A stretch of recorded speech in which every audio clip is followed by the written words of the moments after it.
Well, thanks for joining us on this special edition of Sports Business Radio.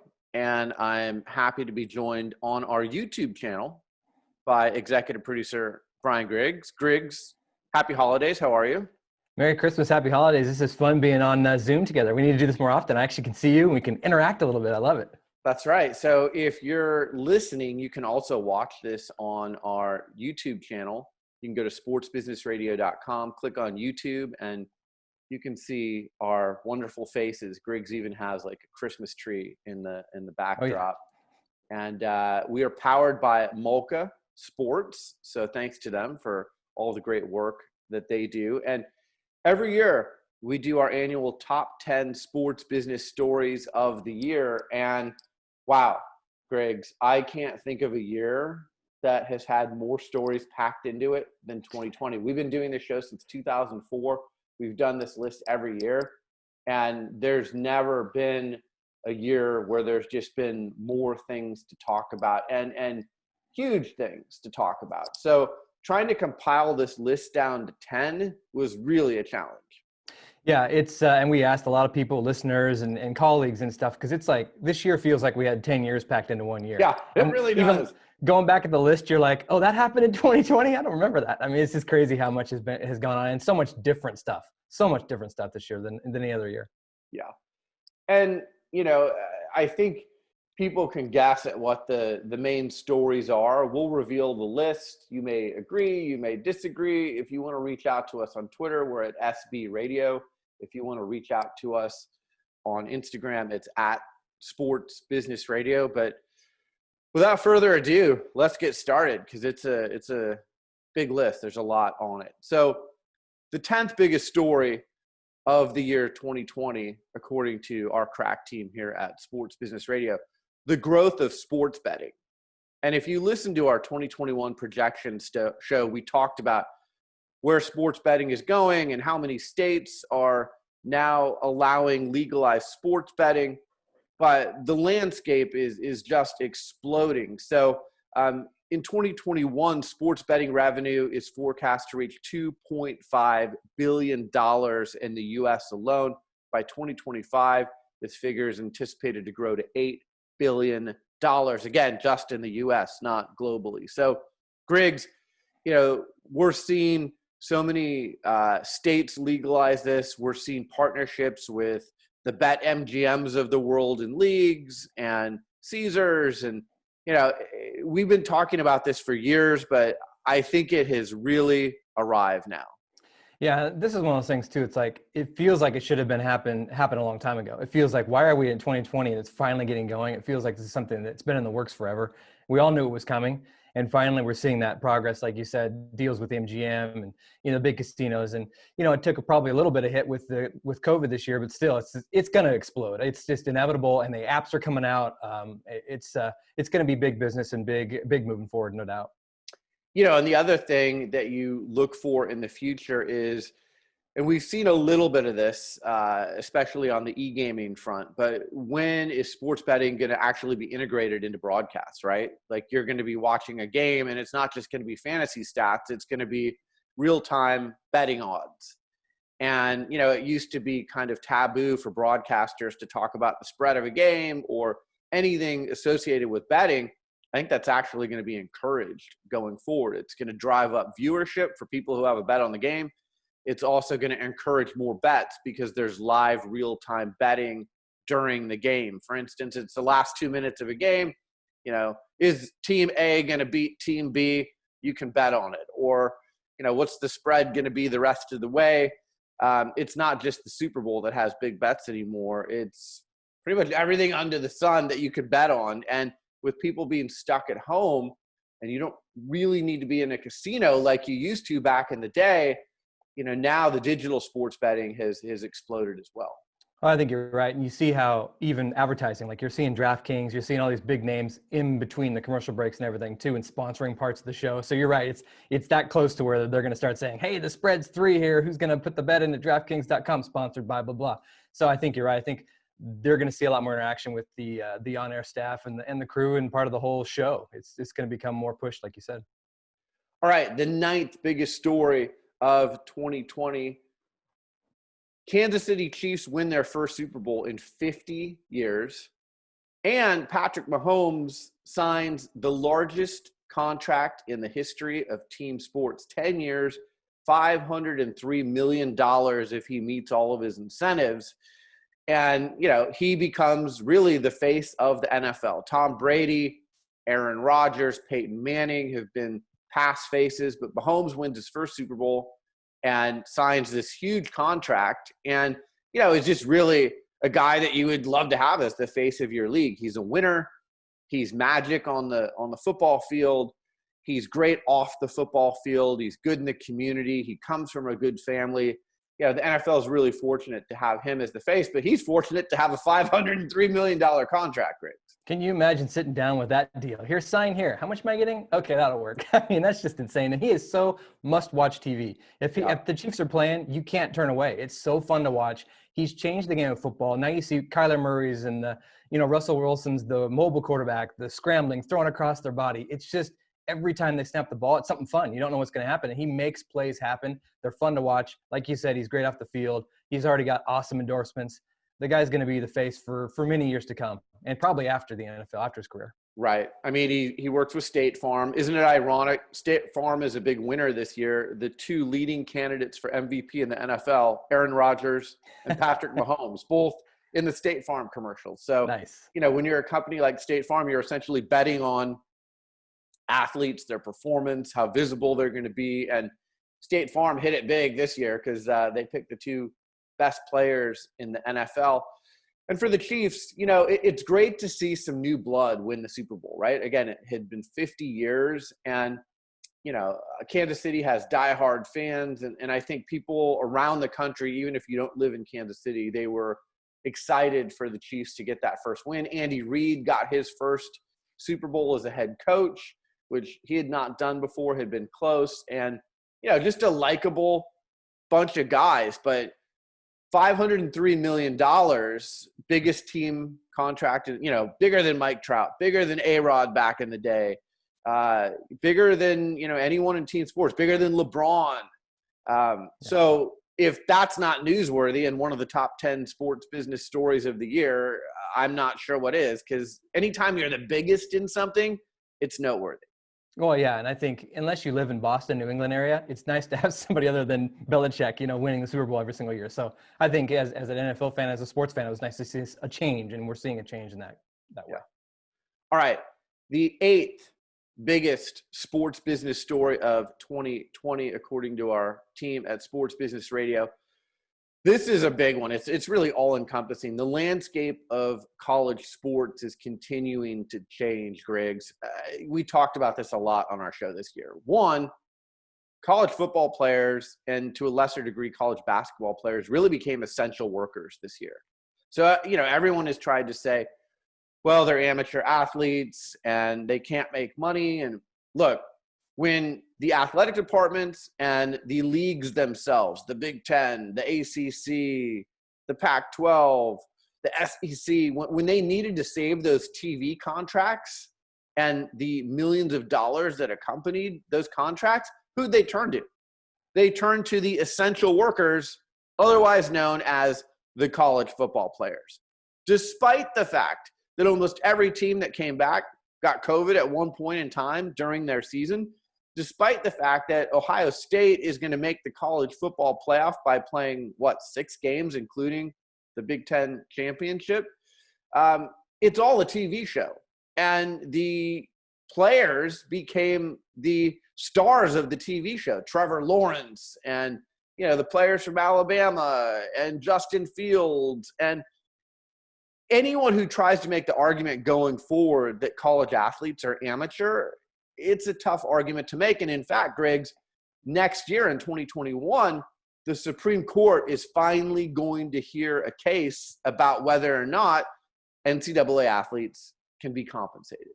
And that is going to be landmark and seismic and landscape shifting, because if the Supreme Court says, you know what, we agree that college athletes are no longer just amateurs and they were essential workers and they are allowed to make money for name, image, and likeness. Now it's not just going to be NIL that they're making money from. It could be they're getting paid, and that will change the NCAA and college sports as we know it. Well, look back to our number 10 story about the betting. Everybody's making money off these athletes. I mean, the Right. bet people, the casinos, the advertisers, the TV guys, everybody's making money, but the athletes that are doing the job. I mean, it's ludicrous. So yeah, I think that's one of the best things to look forward to in 2021 is that case you were mentioning, because that's going to be a landmark. And I don't know how they say this isn't constitutional. They need to be making money. They need to be getting paid somehow. Yeah, so they say this case, the results will be rendered by June. So that's kind of the timeline. Obviously, in this world that we're living in right now, some things don't run on time, but June seems to be the time frame of when this case could come down, and like we said, seismic. So it's definitely something worth paying attention to. All right, the seventh biggest sports business story of the year 2020, drafts go virtual. It started with the Wnba Draft, and kudos to them for leading the way. April 17th was that draft. Then the NFL had their draft from April 23rd to the 25th. And then the NBA had their draft on November 17th. And, Griggs, one of the things that's going to be interesting out of all of this is, are there elements of those virtual drafts that are part of the new normal going forward? For instance, a lot of people liked watching the athletes get drafted in their homes where they could celebrate with their family, got to know their family a little bit more. There were always seemed to be some quirky things going on with a dog running around in the background or Bill Belichick's dog sitting at his laptop drafting for him. But it had a different feel to it. And I felt like those backstories of the athletes got to be told a little bit more. Again, kudos to the leagues for sending the technology to the athletes so they could set it up on their end. And it was all synchronized pretty well. And remember, we did a show earlier in the year with Al Guido, and we were talking about, how secure the draft was going to be. What if someone hacked into the Niners draft and drafted a player that they didn't want to draft? But it all turned out pretty well. Yeah, I think it looked great. And look, it's the new era. And I think, like you mentioned with the behind the scenes stuff, people, listeners, viewers love those backstories. They love seeing, oh, this is Justin Herbert's house and his mom and dad, or this is, whoever's house it is. They love that backstory. They love seeing the humanality of like Belichick's dog running around. And I think that makes it must watch TV. And you and I, before the WNBA draft, we were giddy about it, excited to see how it turned out and just how it would look. And then it was the next one and the next and the next one. And I think they did great. And I think it sounded great for the most part. It looked good. You got 200 cameras for the NFL draft all over this big board. I mean, how fun is that? It's kind of fun to watch. It's different. It gave us something to do. I loved it. Well, the other thing, too, is for WNBA and NFL, we were still at a point where the commissioners were in their homes, too. Right. So seeing Kathy Engelbert, who we had on our show in February in Chicago in her house. And then, Roger Goodell looked like, grandpa smoking a pipe, having a hot chocolate in his basement. Like everyone was talking about Roger Goodell's basement, what's in his candy jar. Right. There were just all these other elements that came through. He was doing TikToks with players after they were drafted. Like we saw a different side of Roger Goodell, and we're like, wait a minute, where has that side been all of this time? So I think it was a win for the league commissioners too. And we saw a different side of them as well as the players. So, okay, you're these leagues going forward. Do you keep the virtual draft, or do you go back to in-person when in-person can return? And by the way, there's no guarantee by April of 2021 that the WNBA and the NFL drafts will be able to be in person again. I think you might see some hybrid type things, especially early on. Like there might be some guys that, hey, I don't feel comfortable. Let's do half of it virtual. And then there might be a small crowd at some venue somewhere else where say Rogers at a venue and there's a crowd with some people there. I think it's going to be a flip and flip kind of hybrid for a while. I think people want the in-person contact overall. It's going to try and get back to that. But I bet we see kind of a mixed bag going forward. Yeah, the NBA, again, the latest of the three, November 17th, they were in the ESPN studios, but then, the players were drafted and they were at home. So, at least the league people and the broadcasters were in a studio versus being in their own studio and doing it remotely, which, again, we talked with Mary Carrillo. We've had conversations with other guests this year. Is broadcasting from home the new normal? for a lot of these. Yeah, I saw on Twitter the other day, I retweeted it. I don't know if you saw it, Griggs, but Kevin Harlan, is in his basement at home calling the NBA game on TNT.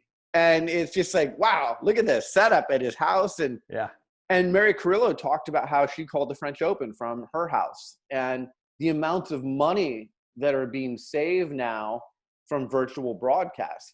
Team broadcasters aren't sending people on the road in the NBA this year. So you're not traveling. And like we said too, you're not allowed on the team plane anymore with the players and the coaches because they're trying to quarantine the essential workers as much as possible. So the broadcasters, social media people have to fly differently. So it's going to be interesting. We've said this many times on our show this year.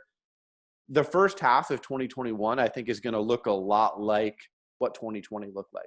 I don't think we're going to see a light switch situation, even with the vaccine coming, where we're going to go, okay, it's back to normal like we were in 2019 and everyone's in person again and we're going to games and we're going to events. And I think there's going to be a trickle. And as we've said all along, I think a lot of the innovations and new normals developed in 2020 will carry over into 2021.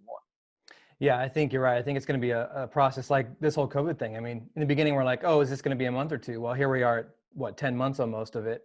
And it's just a slow process. And I think getting back to normal is going to be a slow process too. And like we've talked about on the show too, I think moving forward, especially in these big stadiums and venues, stuff's going to be different forever. I mean, you're going to be more ordering from app, touch free, getting stuff at your seat when you get there. We've talked about that with many of our guests. And I think that's going to be changed. That'll probably be for the rest of our future. I just don't think stuff's going to come back to the old passing cash every time you see somebody. Right. I mean, we talked many times on the show this year about how after 9/11, there was a new normal. There was a hard reset on a number of things. This is going to be the same thing, a hard reset on a number of things that we will do differently going forward. All right. The sixth biggest sports business story of the year 2020, March Madness canceled. This happened on March 12th, 2020. Griggs, the 3-week tournament generates almost $1 billion in revenue each year for the NCAA, and it's hundreds of member universities and colleges, most coming from a TV contract with CBS and Turner that pays the NCAA almost $800 million annually. So when you're losing $1 billion and that is your main source of revenue, remember, college football playoff is different and separate from the NCAA. NCAA is not funded from college football playoff. So when you don't have March Madness, the number one revenue generating source for all of your member institutions and the NCAA as a governing body, it's catastrophic. And that's why we're hearing for 2021, they're playing this thing no matter what, and likely in a bubble, maybe in a single location, maybe in a few locations like the NHL did and the MLB playoffs were held. But,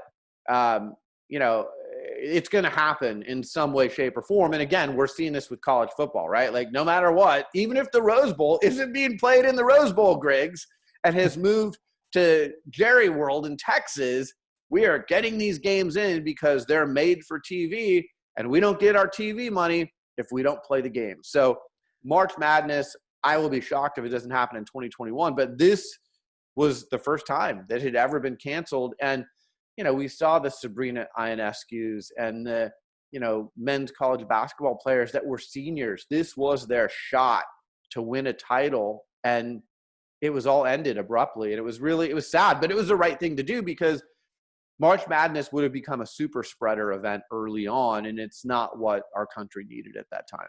Well, I think that's what killed March Madness this year is because March Madness is right when COVID was coming out and nobody knew anything. We hadn't had a bubble scenario or anything like that yet. So there was no path to say, hey, we can just flip over to, play in Indianapolis for the whole thing. We can do this, whatever. It was all new territory and everything was coming out. Nobody knew much about COVID. So they made the right choice hands down. But I agree with you. It's 100% going to happen this year. I mean, even if they have it in one spot or location, one or two arenas with no fans or however they do it, it's going to happen because now they can make it in the bubble, made for TV vibe, and get the ad revenue and everything else too. Right. All right. The fifth biggest story of 2020, the Tokyo Olympics were also postponed to July of 2021. So not canceled, but postponed. March Madness was canceled. This was postponed. It was announced on March 24th, 2020. Remember, we were like, what's the Olympics going to do? When are they going to announce their plans? There was so much money tied up into sponsorships, and NBC has the TV rights. And obviously Olympians are training, wanting to know, like, are we going to Tokyo or not? Should I be going to Tokyo? Because there's a global pandemic. Now, Griggs, the price tag on the Tokyo Games for 2021, are you sitting down, Griggs?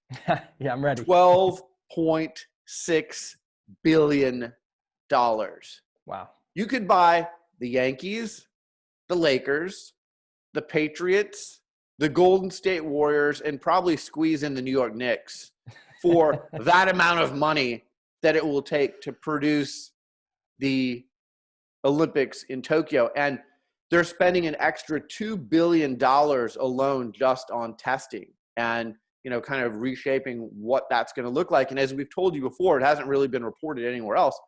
There's a good chance that they may bring fans in, like professional fans who will be tested on a daily basis. They'll be in the bubble of the Olympics. I mean, if you think about it, is there a bigger super spreader event that could take place in the world other than the Olympics? I mean, really not. I mean, you're bringing athletes, coaches, fans, broadcasters from all over the world to one place. And you're saying, hey, spend a few weeks together in close proximity. Doesn't sound like a good idea on the surface. So I think this is another one like March Madness. There's too much money tied up in this, and $12.6 billion. Tokyo is producing this hell or high water. And what will be interesting to watch, Griggs, is where we are at the time, and if there are athletes, especially, let's use, for example, the NBA athletes who are supposed to be on the USA Olympic team. If things aren't great and they're a little bit worried about their safety, are they going to actually go and participate? And are they going to say, you know what, I'm good. I'm passing the torch to someone else. Maybe we have to get some college players in there. I don't know. But I could see where some athletes or even entire countries say, you know what, we're not going. We're sitting this one out. And it's just not worth the safety. But Tokyo and the Olympic Organizing Committee, they are definitely spending the money to try and produce this thing. Well, I think one good thing for the Olympic Committee is Tokyo is established. I mean, they've got venues already. They've got a lot of stuff set up, infrastructure. Very modern. Right. It's very modern. That helps. I mean, if they were in one of these other small countries, it'd be goodbye. Right. But I think that's helping them progress because they've already got so much stuff set up. And then two, like you said, I think a lot of these athletes, do they really want to travel across the world for 2 weeks, 3 weeks, however long they're there, and be in this Olympic village with all these athletes and media and staff and all this? I don't know. It's going to be a toss-up. You and I both love the Olympics, so we've been watching this a lot. So I'm very curious to see how this looks. I'm sure NBC is going to send not even probably half the people over there. I'm sure a lot of them are going to be calling it from their basements like we talked about, because why? They'll have their studio maybe over there, but I bet you it's going to look different still. But I'm very curious to see how it comes off and how many of the big name athletes actually go. Yeah, and you look at the sponsors in this situation. When they signed up and paid millions and millions of dollars to be sponsors, they thought they were going to be able to activate on site and do some things to really, get attention paid to their brand. And now those things might not happen. So, a term we've heard a lot this year, force majeure, or force majeure. And what will some of those contracts look like by the end of this thing? Will some of these companies be asking for money back and saying, we couldn't fully activate, we're activating our pandemic clause, and, we don't think that we should be paying as much money as we were before? And speaking of the pandemic clauses, Griggs, you look at events like Wimbledon, and Wimbledon got insurance money this year. And I think British Open Golf got insurance money this year because they had pandemic clauses. So part of the new normal going forward for all these major events and for sponsors and really for anyone doing business is there's going to be a pandemic clause that says, like, if something globally catastrophic happens that prevents this event from happening, or for me from activating fully around my event, I don't have to pay at all, or I only have to pay a fraction because it's not fully activated. So that's going to be another new normal, Griggs. Well, think about the guy that decided on the Wimbledon crew, hey, let's get a pandemic clause in our insurance. Why? Just because. And Right. now it's like payday. Yeah. So yeah, I think you're right. And I think another fallout from COVID is going to be, like you said, advertisers that didn't get their payout or didn't get all their exposure. There's going to be stuff coming back. We're like, hey, we need money back. So that'll be something to follow too in 2021, 2022, even further, because some of the stuff's going to be falling out for a while. Yeah. As we've said many times this year, there will be lawyers, and the lawyers will make lots of money. Yes, they will. Settling a lot of these disputes that will carry on for years. All right. The fourth biggest sports business story of 2020, and this is another one of those all-encompassing stories, bubbles. You know, before this, we thought bubbles were something that you saw your kid play with in the bathtub. Right. You know, now bubbles are a normal part of sports business terminology. And it really is amazing how the bubbles were created and how they were executed this year. We saw the NBA, the WNBA, the NHL, Major League Soccer, and the Major League Baseball playoffs played in bubbles. And, you know, there was so much testing that needed to take place. Lots of people, including us, were skeptical about how this would work. But in large part, Griggs, most people were safe. Yes, we saw some cases. Yes, we saw a Houston Rockets player break protocol trying to order from Uber Eats or somewhere, or bring an essential worker into his room. You know, there were some slip-ups here and there, but for the most part, people were really responsible. And, you know, the NBA, for example, had to go to great expense to produce the bubble in Orlando at Disney World. Players had to isolate for a long time. I mean, if you're the LA Lakers and the Miami Heat, you were in the bubble for several months. WNBA in the bubble for a long time. NHL in the bubble for a while. But now we're shifting out of the bubble into 2021, and that's going to be interesting. Other than March Madness, I think everyone's coming out of the bubble. We know NBA is. NHL just announced their season's going to start January 13th, out of the bubble. So, but what did you think of the bubbles, Griggs? You know, I thought they were produced really well. I loved the NBA. I thought looked really great. I loved their use with the announcers and the cameras and just some of the backstories and things they were able to do with it. So I thought MLS did really good. They were kind of the first one out of the chute down there at Disney World as well. And it looked good, and look, it worked. I mean, the tests were down to almost zero in most cases. I don't think NHL had one. I don't think NBA had one. And then, I mean, overall, the plan worked. So yeah, isolation, the athletes couldn't see their families and all this weird stuff, but still, to play their sport and keep it going, they had to do it. And I think it worked really well overall for all the leagues. So, but I think what you said too, this coming out of the bubble now, and like we talked about NBA, the first week out of the bubble, their preseason, they had like 57 tests positive. So it's like, we're going to start seeing that mix in too, where players aren't going to be able to play, full rosters aren't going to be playing. How long will that last, and see how that looks coming out of the bubble? Yeah. And another thing that could stick around as part of the new normal that was in these bubbles is the virtual fans. And those huge boards. And, you know, I could see that being a part of games going forward. You know, Michelob Light. Hey, I remembered the sponsor. They're not a sponsor of this show, so I'm not giving them a plug, but that was a memorable sponsorship. The Michelob Light virtual fan board. If you remember, the Denver Nuggets brought me into their virtual fan section for their game-clinching playoff game against the LA Clippers. So it was fun to be in there with their mascot and with Alex English and with some others. So there were some clever innovations in the bubble that I think could be part of a new normal going forward.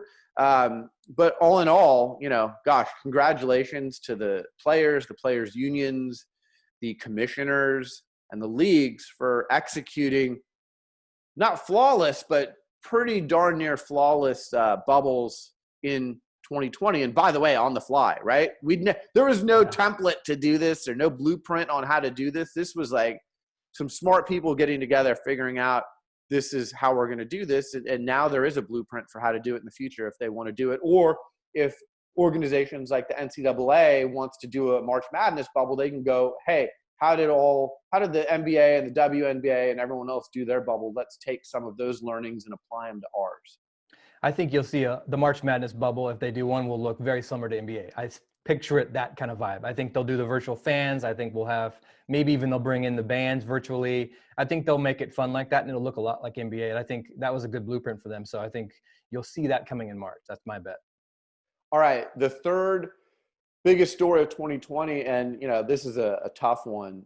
We lost some giants this year in the world at large, but specifically in sports. And the two that hit home with most people, one, David Stern, who was a good friend of ours, Griggs. I was on stage with him at the Sports PR Summit in May of 2019. He was a mentor to me.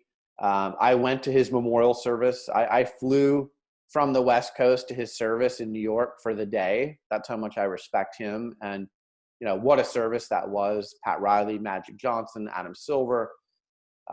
It was like going to NBA heaven, really, being in Radio City Music Hall surrounded by those greats. I joked with people I was the least important person in the room by a long shot, but it was amazing to go and pay respects to a man who wasn't a giant in stature, but a man who was a giant in what he meant to the NBA, the sports world, and so many people. He passed away right at the beginning of the year. I remember when I got that news, that was really hard news to get. He collapsed a year ago in last December in New York. And, remember, we were really pulling for him and hoping that he would recover and that he would get back to the David Stern that was learning so much post commissionership. And, I'll say, if you have a chance, maybe the greatest show that we've done in the history of sports business radio, December of 2016 in New York, the Sports Business Radio Roadshow, my sit down for 90 minutes with David Stern. Yeah. I look back on that conversation now and just treasure having that audio and hearing him tell his life story in his own words, in his own voice. That's the one that I will cherish forever. But, I will miss him a lot, Griggs. Well, he was such an innovator too. I mean, he was so far ahead of anybody. His mind was places when no one else even knew what was coming with the NBA, WNBA. And then the thing I love about him too is, a lot of times as people get older, they kind of throw the shoe in like, I'm done. No, he was in on the sports betting, on the digital era, he was in investing in stuff that none of us even knew about because it was so far ahead of everybody else.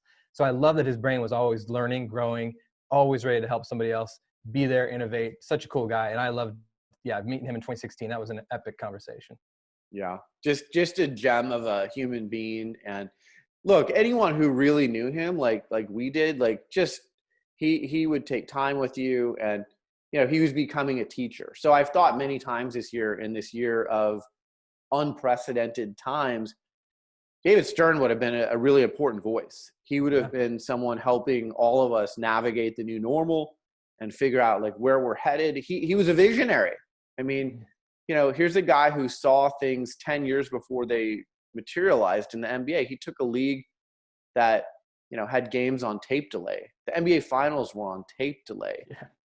People weren't covering the league on a regular basis. Franchise values were in the tank. And by the time he left, that had all changed and the league had become a multi-billion-dollar league. And, I just can't give him enough credit. I really respect Adam Silver a lot. But in my mind, the greatest commissioner in the history of sports at this point is David Stern.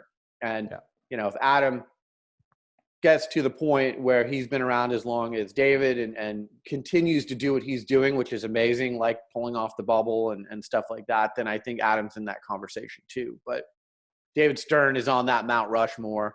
He's the GOAT to me.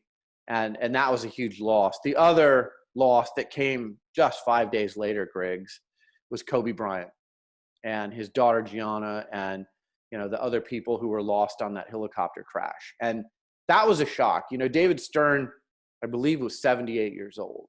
And, that's a pretty good life. I still think he had a lot of life to live and a lot to contribute, as we said. But when you're Kobe Bryant's age and you're so young and you're so vibrant, and obviously the kids on that helicopter, that was just shocking. And you go numb when you get that kind of news. And anyone who has kids goes numb when you get that kind of news. And he was such a force and such a bright light on and off the basketball court, and the Mamba mentality. He was almost this bigger than life character that you never thought could be extinguished. And at least in physical form, he was extinguished. And it was horrifying. And, you know, his service at Staples Center on 2/24, his two numbers, February 24th, attended by greats like Michael Jordan and many, many others. It was a sobering time. And I think it was really hard. I remember watching that NBA on TNT special with Shaq talking about how he hadn't talked to Kobe in a while and wished that he had said some things before Kobe passed. And you know, Charles Barkley and Kenny Smith, and just what an emotional broadcast that was that night. But, you know, you can't underestimate the impact that Kobe Bryant has had on other players that are playing now, men and women. What he won an Oscar. He did so many things, and his light went out far too soon, as did the light of everyone on that helicopter. So that was a real crushing blow to not only the sports world, but Kobe Bryant transcended sports. He was a global icon across the world, Griggs. For sure. I mean, we've talked about his jersey sales in China and across the pond. You know, I mean, he's huge everywhere. There's a guy right there that crash, that moment affected so many people across the world, and still does. And I think, like you said, he's such an impact person off the court, and he did so much for women's sports and his daughter's team and his family. And you know, I think ambassador and legacy are kind of the two things I think about with him. Like, his path is going to be going forever because of the stuff he's done. And I remember when we were texting when the crash came out, and I'm like, this is one of those things where you're like, that's not real, right? This has got to be fake news. Right. Right. And I'm looking like at every site, this can't be real, because it's like, what? Kobe, and he's young, you know, he has a life to live, he's got kids, and just a dagger. I mean, both those are just huge losses, but Kobe was a shocker. I can't remember a year where we lost more giants just in the world. I mean, yeah, Ruth Bader Ginsburg, John Lewis. Mm-hmm. I was a big Chadwick Boseman fan and what he stood for and his acting roles. So many others that I'm not even mentioning, but it just seemed like every week we were losing a giant. But in the sports world, David Stern and Kobe Bryant were amongst the biggest giants that we've ever seen. So to lose them in the span of 5 days was just like a gut punch that most people haven't suffered in a long time, other than, you know, a lot of people, over 300,000 people have been lost to COVID this year, and that's certainly a gut punch. But for the sports business world, those were two big losses. Yeah, definitely. And yeah, it's amazing they happened 5 days apart too. But I agree with you on the TNT. I thought the NBA did great things with the 2/24 and just, you know, his number and Gianna's number, and a lot of respect for Kobe across the league. And I thought the NBA handled it really well, and the broadcast teams and crews did too. So it was good to see how they came out for that. All right, our second biggest story of the year, really these top two could have been in either order. And two of the biggest stories that I've seen since we've done this show in 2004. And they both have so many layers to them. So to try and, you know, put a bow on them just for one story, you can't do that, because there's 50 different layers to each of these. But number two, you know, I feel, I was talking to someone the other day, and they said there was life before George Floyd and there was life after George Floyd. George Floyd died on May 25th, 2020 at the hands of a police officer in Minneapolis, who slowly took the life out of Floyd. We've all seen the video, by kneeling on him for 8 minutes and 46 seconds. And again, you see it on video. So it's sickening, it's grotesque, it's horrific. There was no he said, she said. You saw the video. And for years, going back to, the 60s, there have been protests about social justice and Black Lives Matter. And some of them have been looked at as distractions or stick to sports or things like that.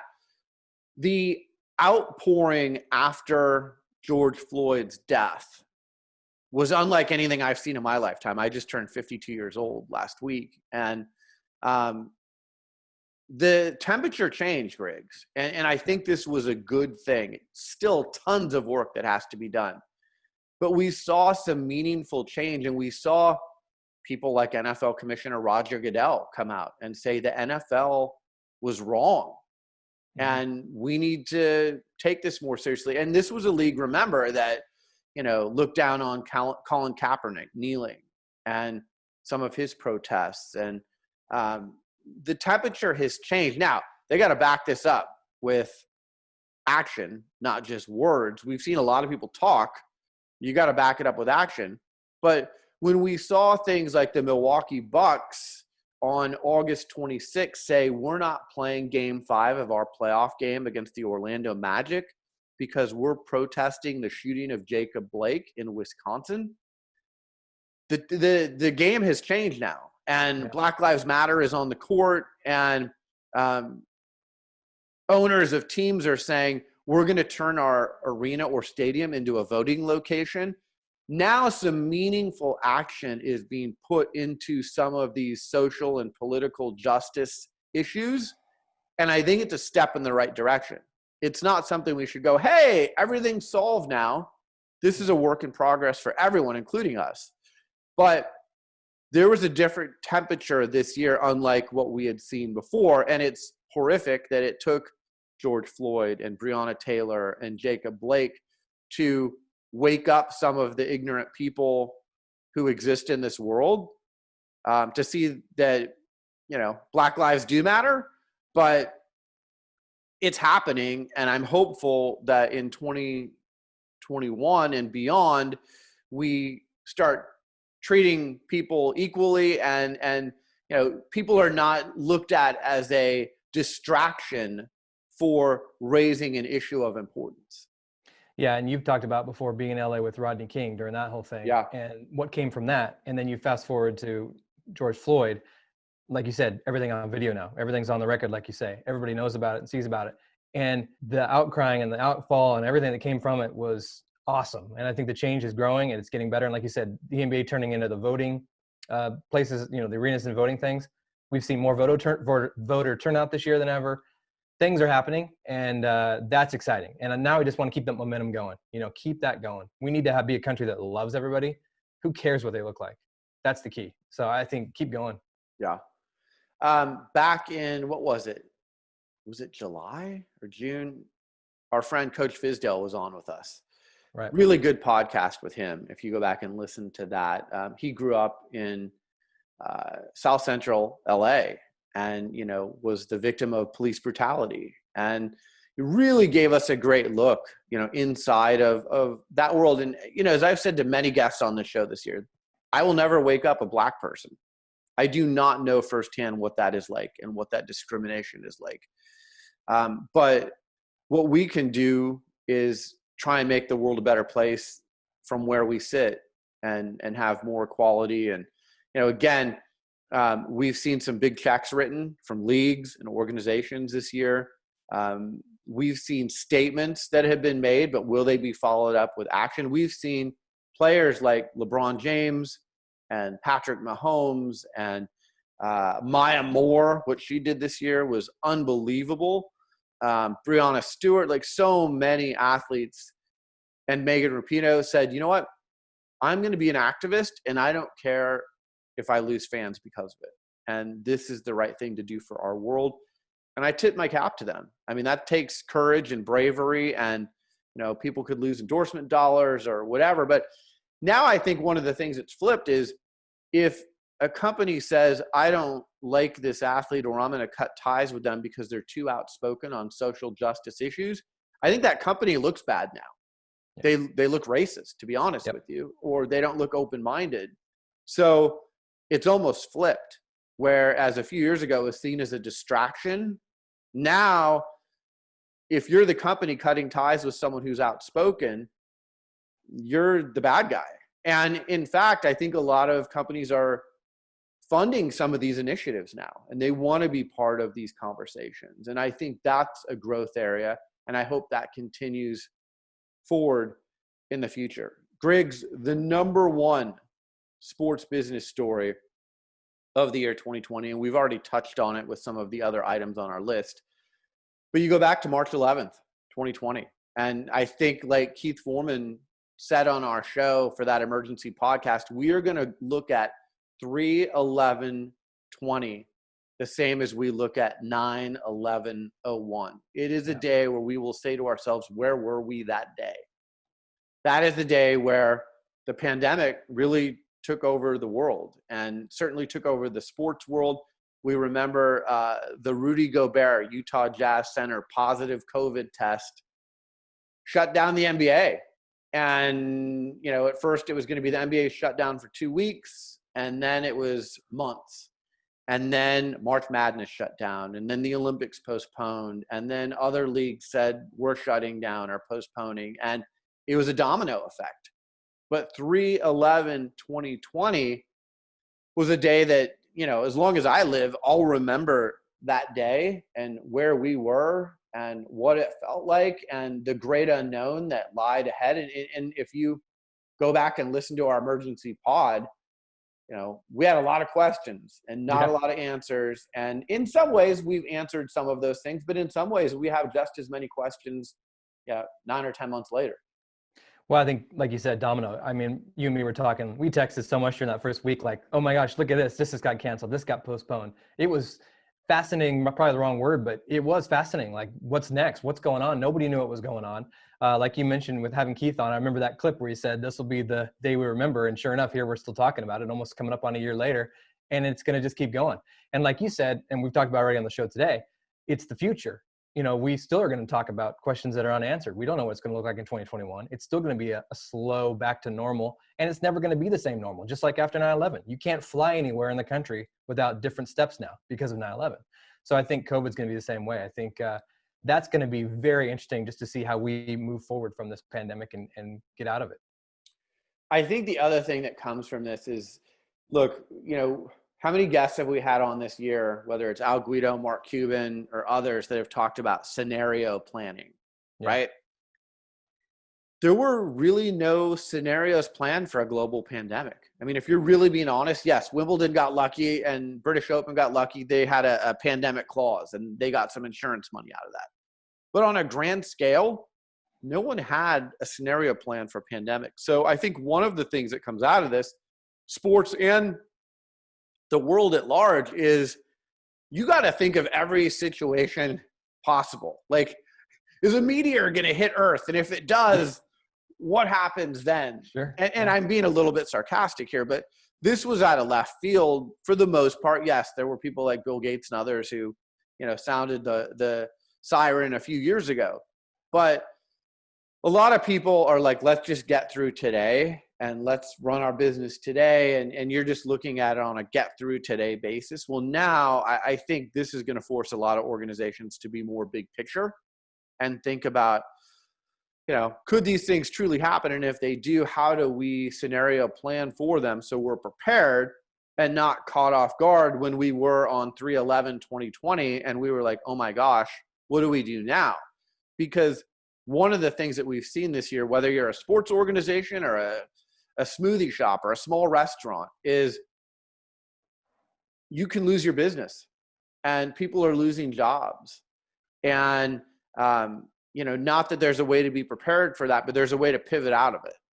And I think people are really trying to put on their thinking caps for what's the short-term future look like, but also what does the long-term future look like? And what are those big things that are talked about that are on the horizon that we didn't really address, like the pandemic, but we know they're out there, and we better come up with a scenario plan for if those happen.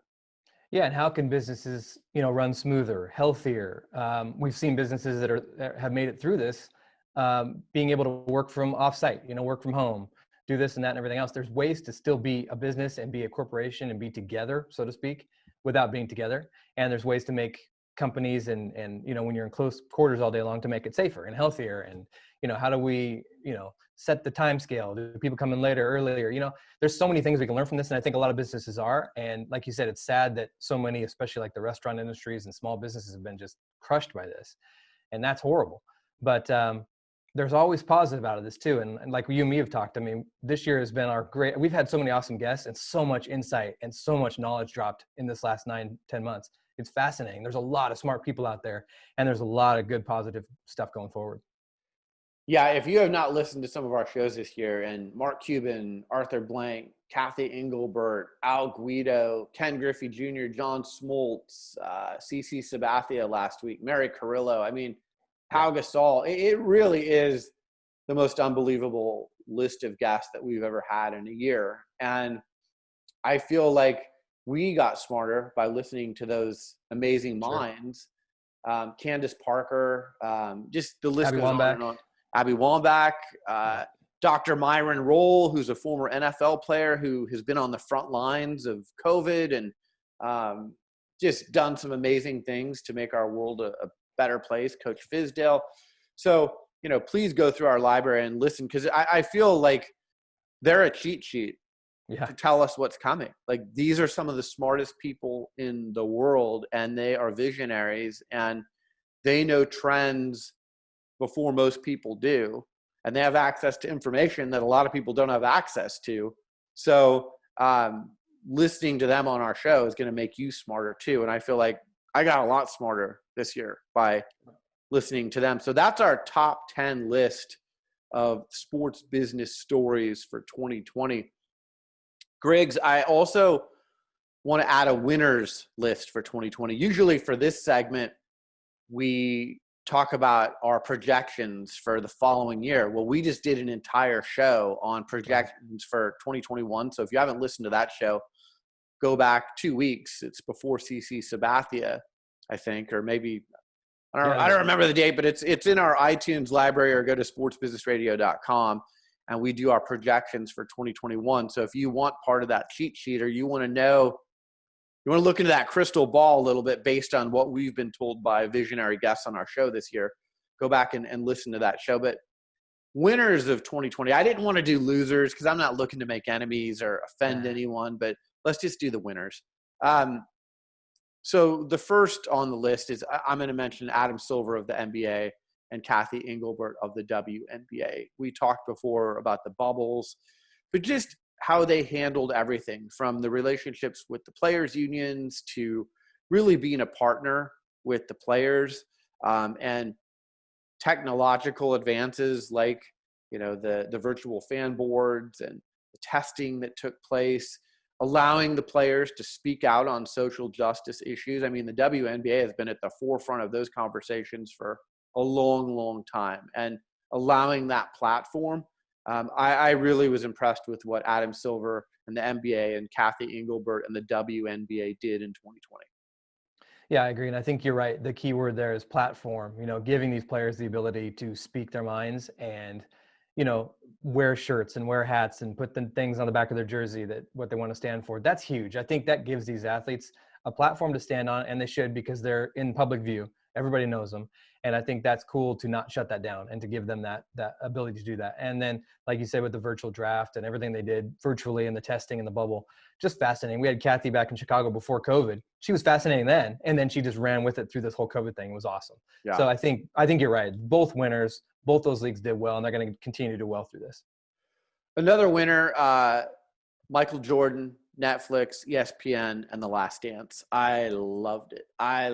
It might be that and Queen's Gambit might be my two favorite thing that I've watched on TV this year. Ozark's good, but a little bit graphic. Yeah.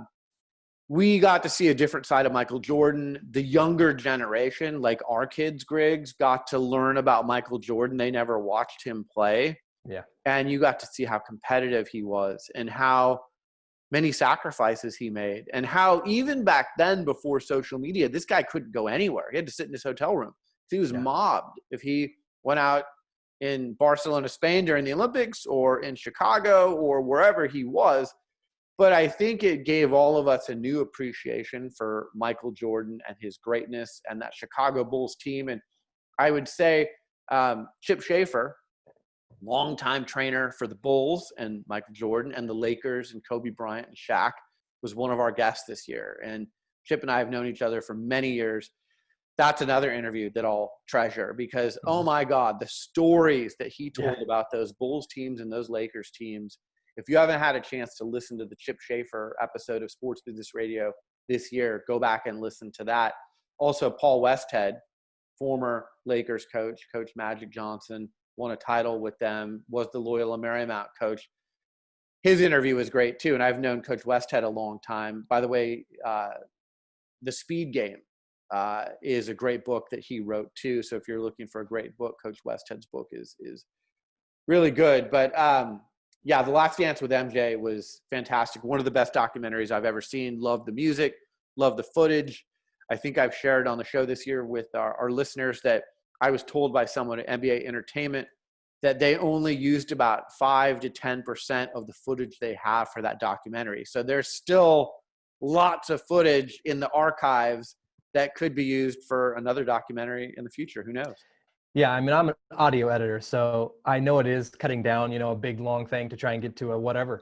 I can't imagine those guys trying to go through and make that last dance, like you said, with so much left on the table, and we still got so much information.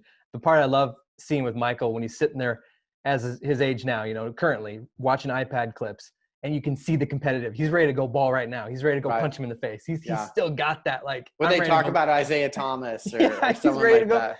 Let's go out back and take care of it. I mean, I love that. That was just so fascinating to see how he started so young at North Carolina and then where he ended up and just sitting there smoking the cigar, having the whiskey, and still loving it. Yeah, it was great. A year ago at this time, if someone said, "What's a Zoom?" people would be like, "I don't know. What's a Zoom? Is it Zoom Care, the doctor? Is it Zoom in your car? Like, what's a Zoom?" Well, now a Zoom, it's kind of like Kleenex. We don't say, "Give me a tissue."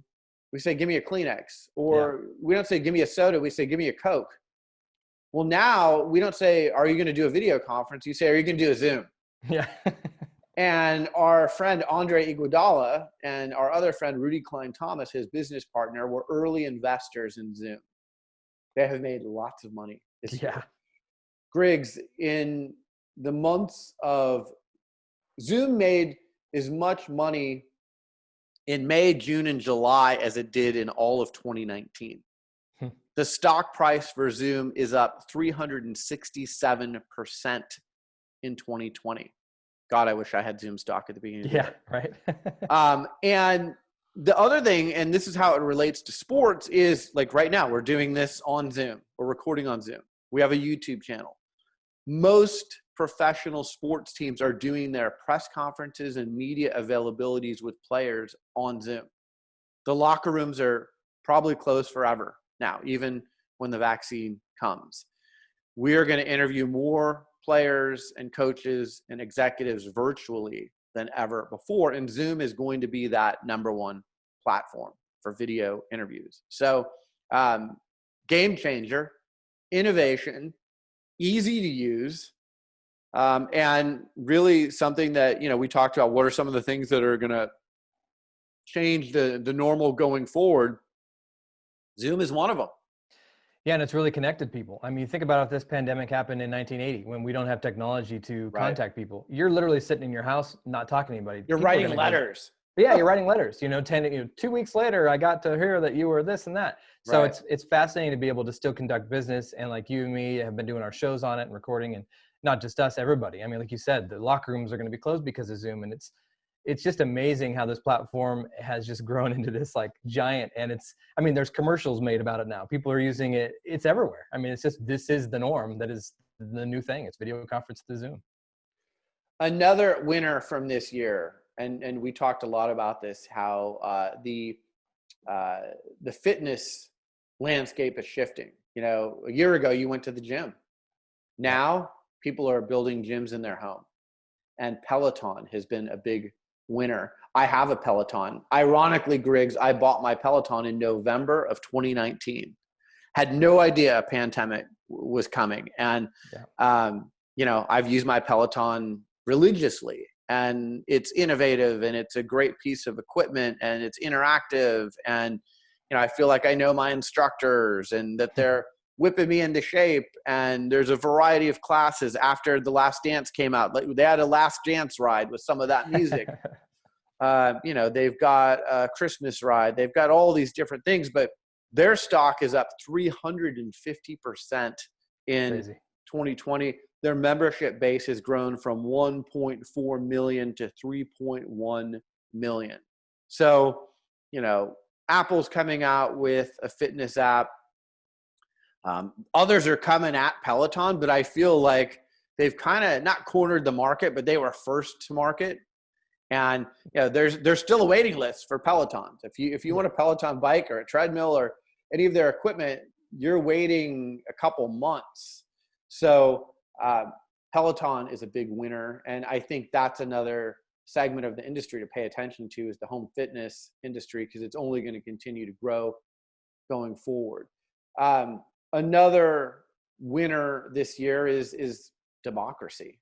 And again, I don't want to turn this into a political show, but more Americans voted in 2020 than in any other presidential election in 120 years. And I think sports played a part in that. Again, the LeBron James, Patrick Mahomes, Abby Wambachs, Candace Parker's, Breonna Stewart's, Megan Rapinoe's of the world telling people to go out and vote.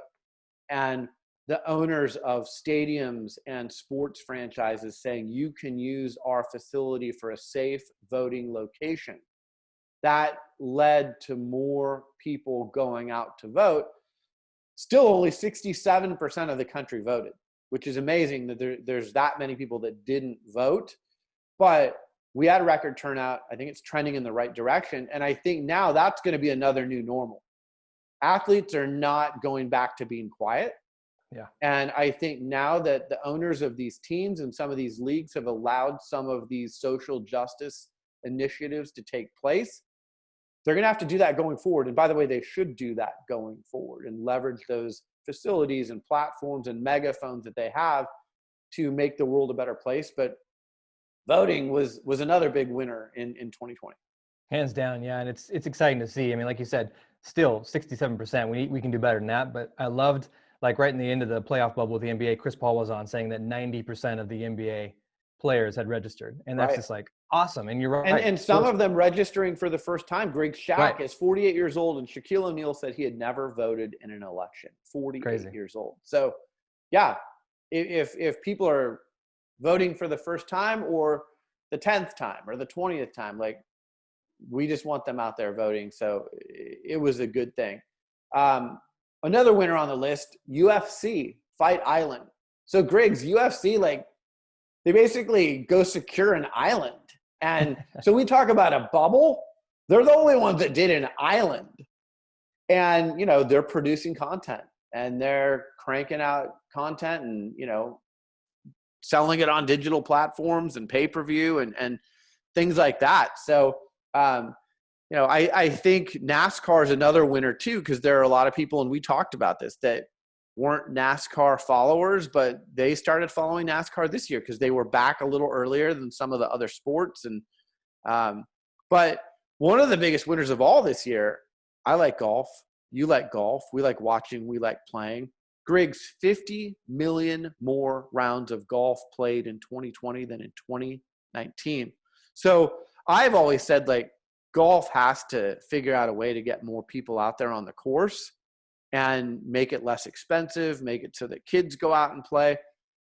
Well, I don't know if they did that, but because of the pandemic and because it was a great social distance activity and a lot of people just wanted to get the heck out of their house, and it could be a family activity that you did with your kids, people went out and played 50 million more rounds of golf in 2020 than in 2019. I also loved the matches. So, we saw Tiger and Phil, then we just saw Phil. We saw Tiger play in a match this weekend with his son, Charlie, which was like just so heartwarming. And Charlie's damn good. Charlie is going to be good for a long time. It's almost unfair that an 11-year-old is that good and that composed. And he just looked like he'd been there before. I mean, like, if you're 11 years old, you're just nervous that there's that many cameras on you and that many people out there. And, you're kind of on the big stage for the first time. And I credit Tiger Woods and his ex-wife for that was kind of the first time that we saw Charlie. Like, he's 11 years old. So they've kept their kids' lives very private. But when you see Charlie, you're like, wow, he's good. And then I loved seeing the father side, the dad side of Tiger Woods. That may have been one of the greatest things that I saw this year. So I think golf has a lot of potential going into 2021, both as a sport that more people can play and get outside and be active. So maybe that 50 million rounds number goes up even more. But then I think it's made for TV as well. You can social distance and you can still play these tournaments without fans. They played the Masters without fans. And, I think they could be a sport that thrives in the conditions going forward. Yeah, I think golf did well through the pandemic. I think, like you mentioned, the Masters look good. I think how they broadcast the matches were hilarious. I love having the guys mic'd up and hearing Phil Mickelson coach the entire round, and it's just like you learn so much about the game when you have these pros mic'd up. But then, like you're saying, with Tiger and his kid, that was just awesome. There's a picture of them Sunday in the all red, both kind of kneeled down behind each other. And I'm like, I mean, there's your Sports Illustrated cover, like when Tiger won the Masters in the last Masters, 2019. Just some great images. So golf is looking good. I think it's going to be awesome moving forward. So those are our lists. The top 10 sports business stories of 2020 are winners of 2020. So many people to thank this year for making sports business radio happen. I feel like it was our best year that we've had from start to finish.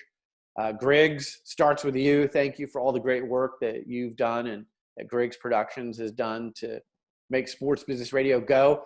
Look, we had to pivot in March, just like everyone else. Griggs and I used to sit in a professional radio studio in downtown Portland, Oregon, and do our show in person once a week. And we both quickly had to scramble and get up home studios.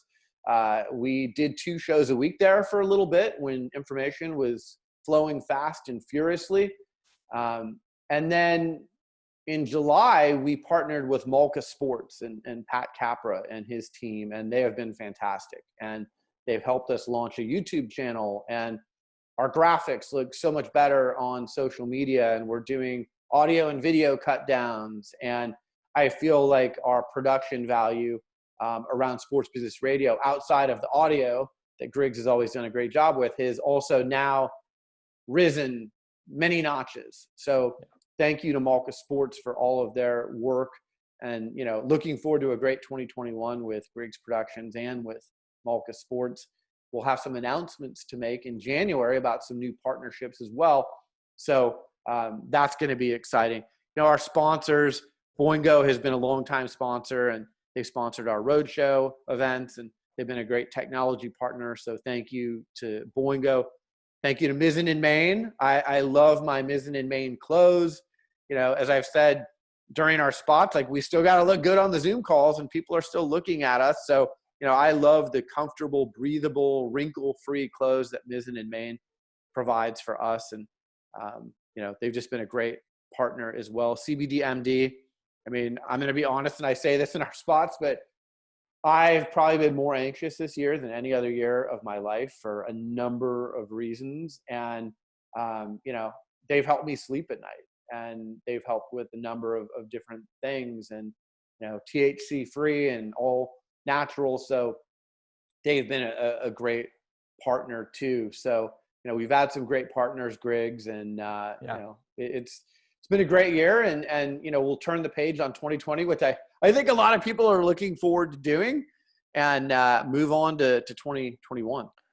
Yeah, I'm just thankful for you and the show and continuing on with me. I think I've been with you for 10 years, and we've had some we didn't get to travel this year, but we'll get back to that. I'm excited for things to come in 2021 with that. But yeah, I mean, it's just been the guests we've had this year and the conversations you and I have had, and just growing as a entity, like you said, with the video and Malka, and just, it's been fun. It's been fun to see it progress. I think we've grown so much more in this year than we have in all the years together. I really think that. So it's exciting to see where we're going, and thank you for continuing to trust in me and my skills and what I do. I love bringing it to the table, and yeah, it's a fun show, and it's fun hanging out with you. But I do look forward to traveling again, because we have some good times. We do have some good times, and we did travel to Chicago in February for our road show there, and we got to go to Italy, and you saw Chicago for the first time, and it was freezing cold. But, always. What a great trip. Yeah. And that was our last trip. So I'm hoping that we can do some more road shows in person with people. I'm sure we'll have some virtual shows lined up early on, hint, in 2021. But yeah, it'll be good. Before we wrap, what's the Griggs family doing for Christmas and for the holiday season? Yeah, Christmas, we're just kind of doing COVID friendly. We're hanging out, just us three, just having a different Christmas this year. It was a different Thanksgiving. It was kind of fun having a Thanksgiving dinner, just us three hanging out with We did some FaceTime with family, obviously, and everything, and stayed in touch, but not traveling this year, not going on the road to see family or anything. So just hunkering down, hanging out at home, and looking forward to it. How about you? Yeah, same thing.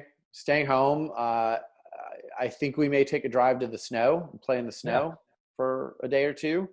But other than that, staying home. We were supposed to go to Maui, Right. and that one hurts. That's a gut punch. I Yeah. really, back in March, I was like, well, at least we have Maui for Christmas. Like that'll Yeah. be the pot of gold at the end of the rainbow. It's been a tough year, but at least I know I can sit on the beach in Maui and, get rid of 2020 and ring in 2021. And that's not happening. And look, there's worse problems in the world, Yeah. but that was a tough one because, Maui is my happy place and my happy place with my daughter. So was really looking forward to going there, but hopefully we'll get there in 2021. I think, everyone's had to be flexible this year, and a lot of people have had to cancel plans. And I know a lot of people will be by themselves for Christmas, and, that's going to be tough. So as we said for Thanksgiving, get on Zooms, get on FaceTimes, interact with people virtually, and, we'll all get through this together. Yep, I agree. Well, thank you to all of our listeners. We already thank Malka and Griggs Productions and our sponsors, but thank you to our listeners. Our numbers have risen this year. We've had more engagement on social media this year than ever before. I think people are looking for answers. We don't have the golden answers to anything, but I think our guests have some really good insight. So when you listen to this show, it's a master class, and I think you're going to get smarter. So I would encourage you to spread the word to your friends about Sports Business Radio and subscribe to our podcast on iTunes, Spotify, or at sportsbusinessradio.com. Happy holidays to everyone out there. Happy New Year. Be safe. Don't drink and drive. Wear a mask. And we'll see you in 2021. Take care.